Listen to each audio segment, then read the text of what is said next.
Hello and a very warm welcome to Meghan and Harry News YouTube channel. There are some reports coming in regarding what Meghan and Harry are up to with their Netflix deal. Some reports are suggesting that they have bought the rights to a best-selling book, with the idea being that they will produce a TV series or film of it as part of their Netflix deal. The Duke and Duchess of Sussex are lining up to produce a Netflix film after purchasing the rights to a £1 million novel with themes strikingly similar to their own lives. Harry and Meghan have reportedly bought the rights to the romance novel Meet Me at the Lake by Carly Fortune for an estimated $3 million, according to experts.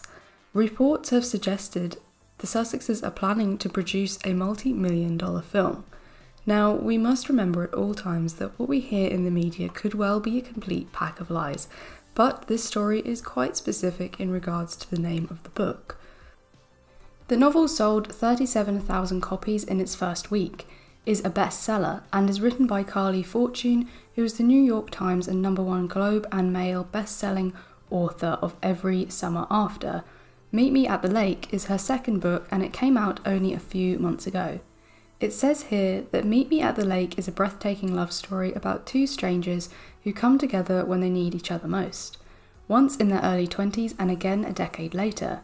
It's a romantic drama which also includes some heavier moments mixed in, as it also includes and deals with themes of childhood trauma, including losing a parent in a car crash, mental health challenges, and postnatal depression. Some have pointed to similarities between the pair's own personal romance and the one explored in the novel, as the plot is also set in Toronto, where Meghan lived when the pair first started dating. Once again, of course, we have people making negative comments online, it says here. However, the pair's decision to purchase the rights hasn't come without controversy, as some have suggested the rights to such a successful book should have been handed to a more experienced producer. A producer doesn't make the film. A producer's job involves planning, coordination, and management around a movie's script and writing. They don't write the script or shoot the film. It involves overseeing and managing a film project from start to finish.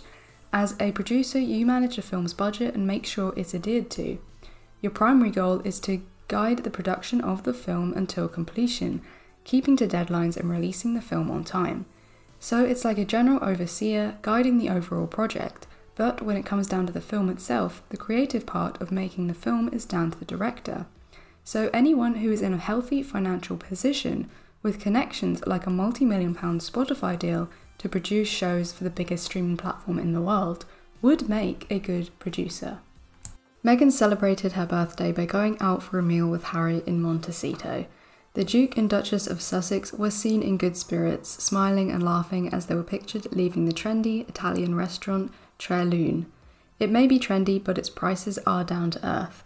Meals at the Italian restaurant range from $24, £19 to $61, £48. So nothing too extravagant, no over-the-top prices.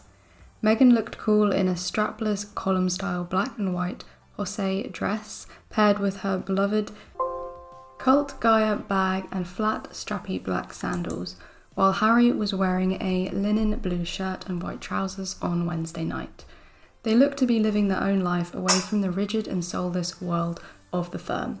It's also interesting to note that once again no mention of Meghan or any birthday wishes were made by any of the firm on their social media profiles. It's as if they have all, and I mean all, received a memo to never mention Meghan or their children on social media. Here it says, Royal Family break Meghan Markle birthday tradition with no wishes yet for Duchess. Meghan Markle is celebrating her 42nd birthday today, but it seems as though the Royal Family have decided against sharing any public tributes to the Duchess of Sussex. Now, I may be wrong here, but this is not the first time they've not wished Meghan happy birthday. This has been going on for a few years now. It just shows how emotionless they are. What is worse is that they also ignore Meghan and Harry's children when it is their birthdays. Members of the royal family seem to have decided against publicly wishing Meghan Markle a happy birthday as the Duchess of Sussex turns 42. When Meghan and Harry first moved to America, it was the late Queen who led the birthday wishes to her. Sharing a post on the royal family's Instagram account, she said, "Wishing the Duchess of Sussex a very happy birthday.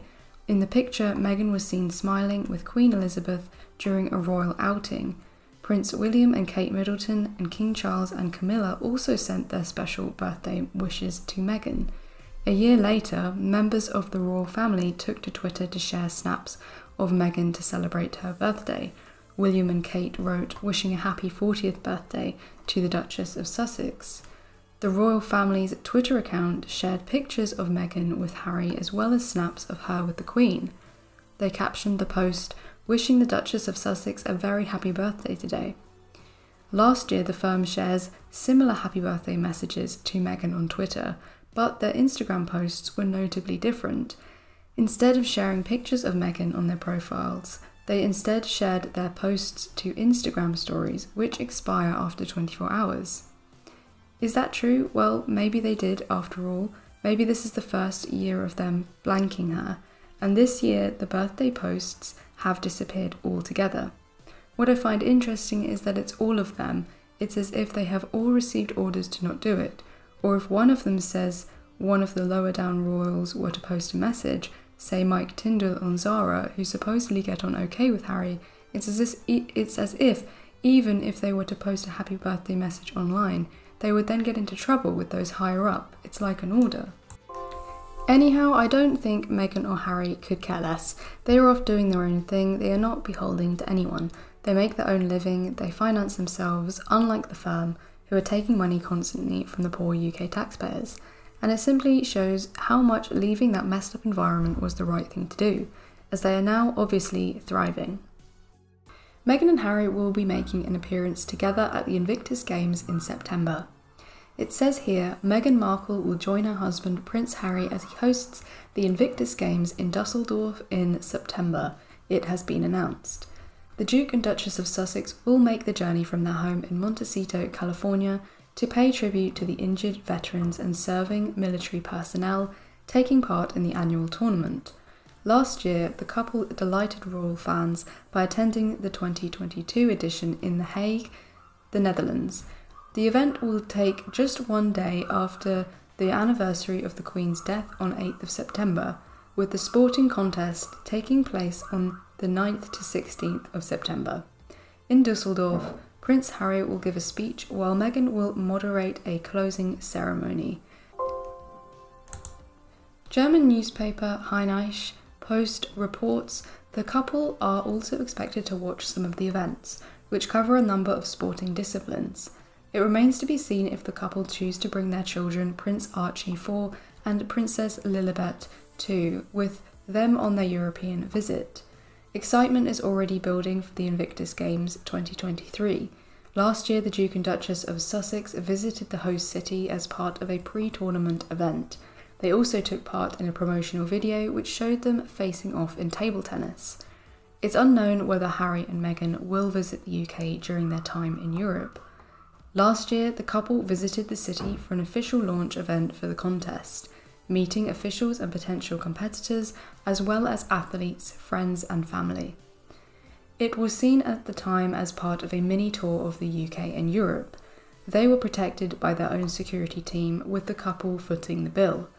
Any more travelling at the time was scuppered, probably by the issues of their security being removed by the firm. Harry played an instrumental role in bringing the Games to the UK in 2014, when 300 competitors from 13 countries took part in the inaugural competition in London. A trip to the Warrior Games in Colorado a year earlier had been the inspiration, as Harry saw firsthand how sport helped inspire recovery and support rehabilitation of wounded troops. The Invictus Games was where the couple chose to make their first public appearance together almost 5 years ago. Meghan made her first appearance at an official engagement attended by Harry on September 24, 2017, when she attended the Invictus Games opening ceremony in Toronto, Canada, although the pair sat about 18 seats apart. The following day, the pair emerged hand in hand to make their first official public appearance together at the wheelchair tennis. The joint appearance is scheduled to be the couple's first since they attended the Women in Visions Award in New York back in May.